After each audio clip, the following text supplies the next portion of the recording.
Well, it's time to winterize the RV in southern Arizona, which for me, that means protectant on the tires and then some covers. Let's get to cleaning these tires up and get them all protected for the winter. I'm just using some regular dish soap here just to get the top layer of dirt off. Wouldn't want to protect the dirt.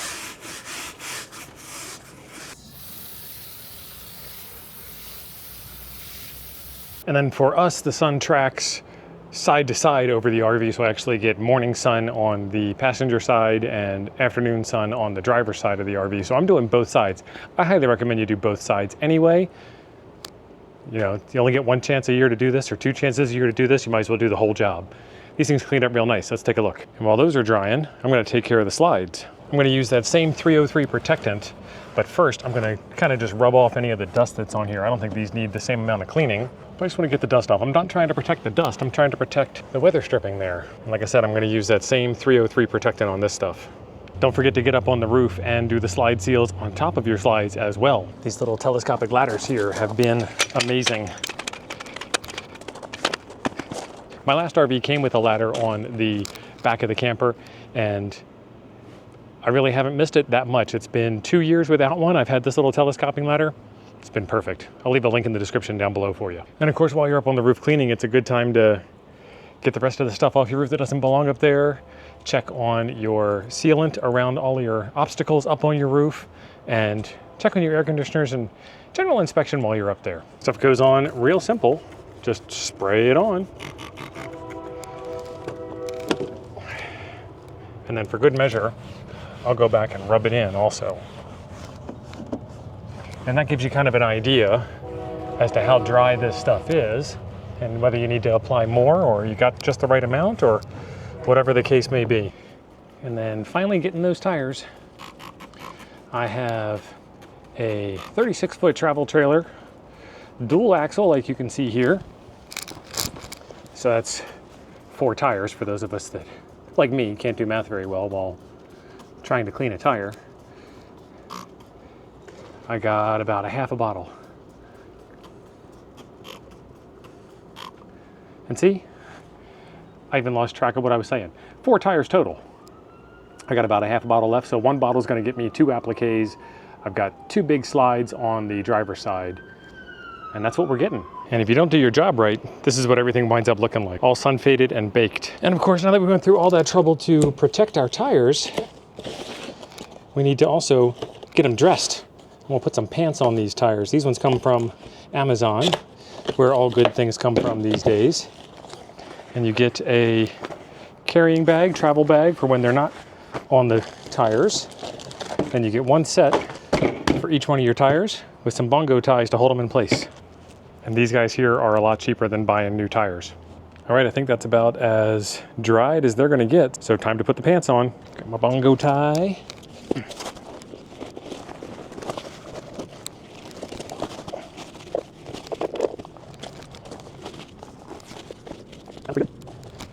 This bongo tie here will go around the backside and keep them from flying off in the wind.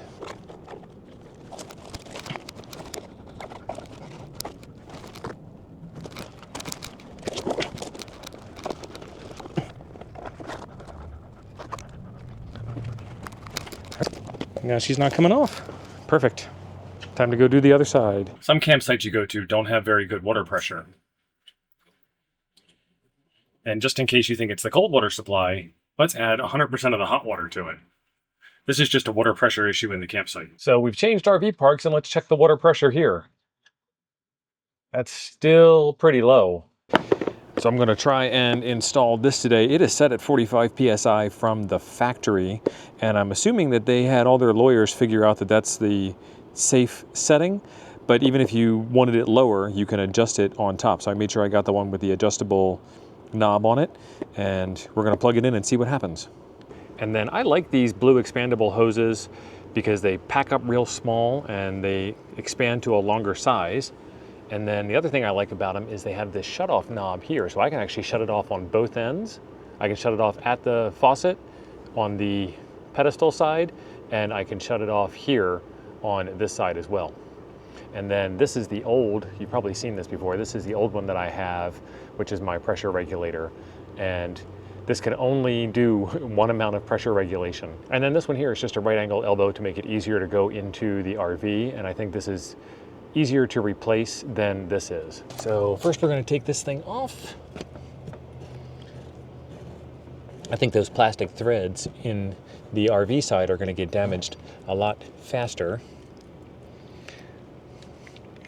than these brass threads are. So there's the old one gone.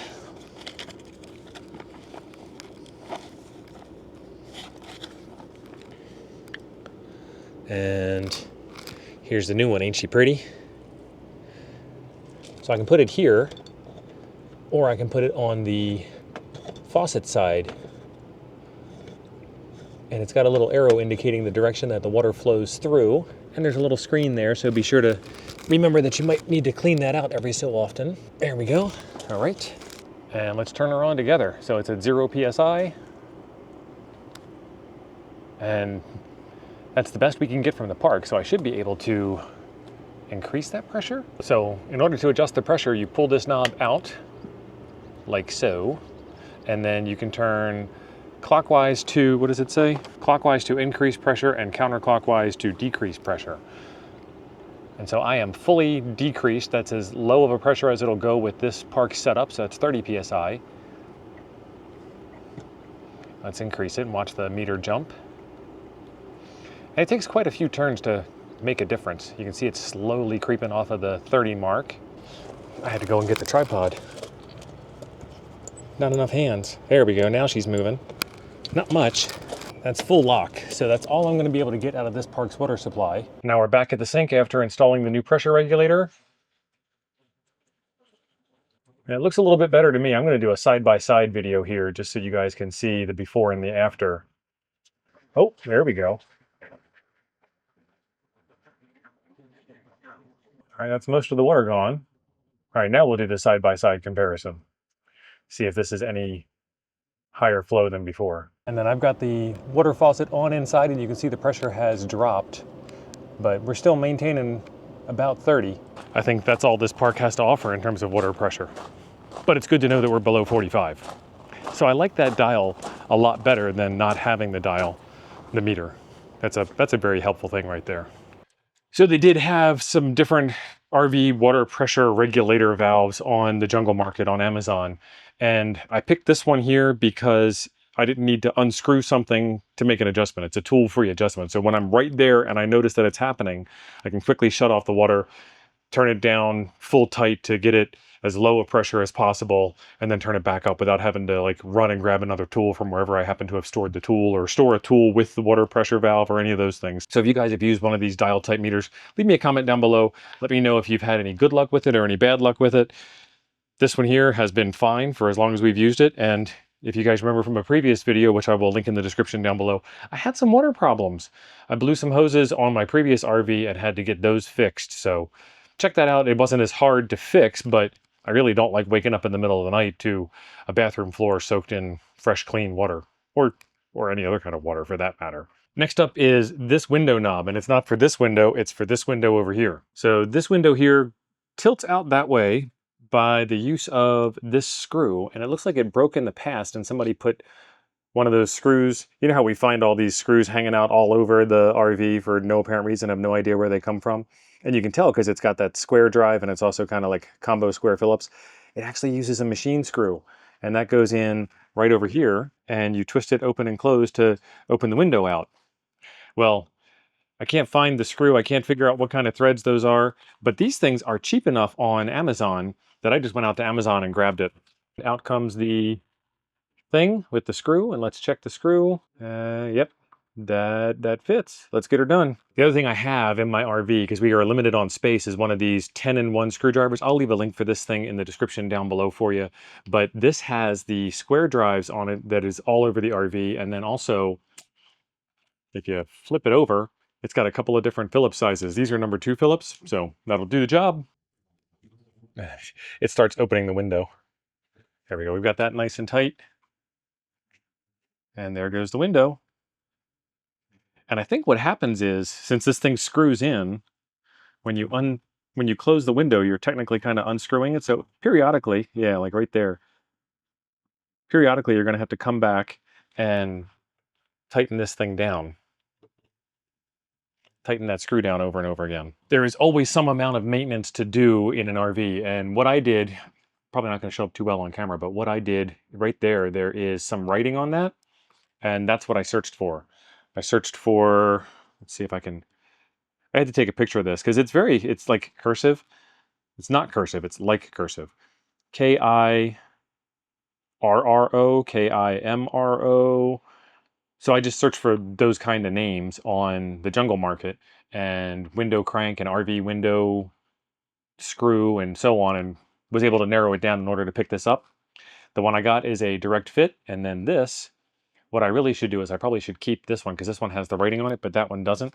But I'll have this video with this product link in the description down below to remind me. And to be honest with you, that's the reason why I make these videos, is so that I don't forget some of the things that I've done and some of the things I've learned in the past, because where am I going to keep this kind of knowledge in the future?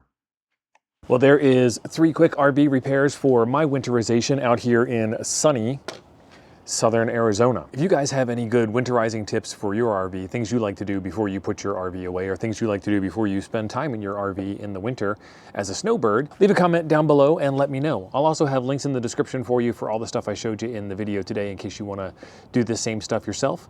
And another good thing to do at least once a year is to go up on your roof and check out the sealant along the edges and everything, and get that all replaced and cleaned up and touched up for you. I've got a video for that right over here. I'll see you over there.